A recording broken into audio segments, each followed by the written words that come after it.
Yo les potes, c'est Karou. Aujourd'hui on se retrouve dans une nouvelle vidéo qui portera sur les héros qui ont un pouvoir mystérieux qui sommeille en eux. Dans cette vidéo, je vais vous présenter 3 animés. Bien sûr, je vais éviter de présenter des animes trop connus, donc ne vous inquiétez pas. Et si vous les avez reconnus dans la miniature et que vous les connaissez déjà, passez sur ma chaîne pour voir d'autres vidéos.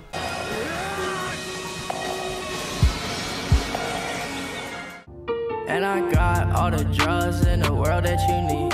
Le premier anime que j'ai décidé de vous présenter s'appelle Tower of Gods, ou Kaminuto en japonais. Il est actuellement en cours de diffusion. Je kiffe beaucoup cet anime car c'est un webtoon que j'aime beaucoup. L'œuvre nous raconte donc l'histoire du jeune Bam qui tente de retrouver Rachel, la seule personne qui lui est chère. Notre héros décide de prendre tous les risques pour atteindre le sommet d'une mystérieuse tour. Pour passer chaque étage, il devra passer un test complexe dans lequel il jouera sa vie à chaque fois. Ce que j'aime dans cet anime, c'est l'originalité du dessin de type pastel, mais aussi un opening K-pop que j'ai trouvé sincèrement sympathique et des OST qui savent très bien mettre dans l'ambiance. Ensuite, les codes changent beaucoup. Nous avons affaire à un personnage très mystérieux et qui ne parle pas beaucoup. De plus, la petite touche de mystériosité qui est sympathique, c'est qu'on ne sait rien de ce monde.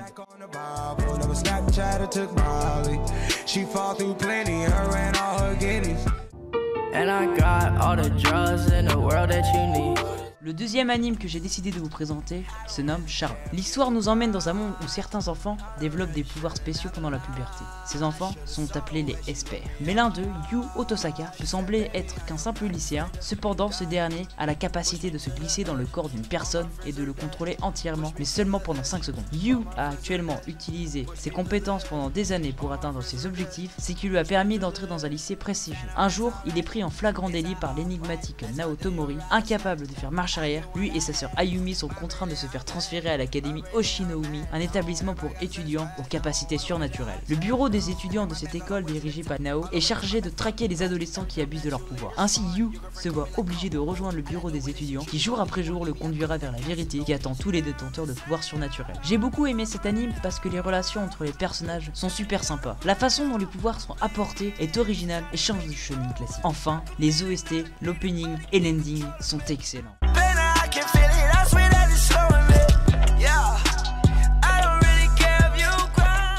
Les amis, c'était pour vous dire merci. On a atteint les 100 abonnés. Et pour ça, j'ai décidé d'ouvrir un petit compte Instagram spécial manga qui sera en description. Et évidemment, merci de rejoindre le Discord pour discuter avec nous, pour échanger manga, etc. Des petits événements, s'amuser. C'est dans la description. Merci. And I got all the drugs in the world that you need.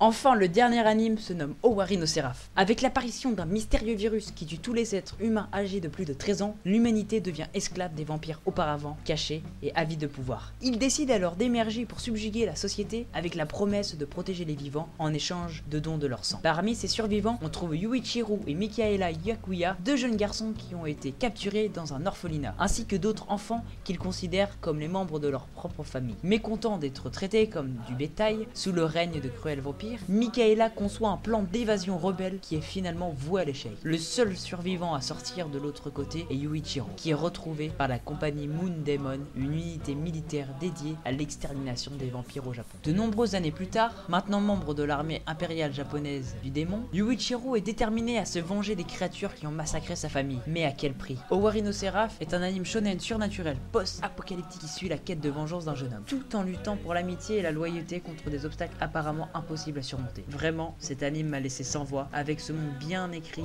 et crédible, des personnages qui sont vraiment attachants, des chara-design que j'ai fortement apprécié. Vraiment, cet anime, je vous le recommande.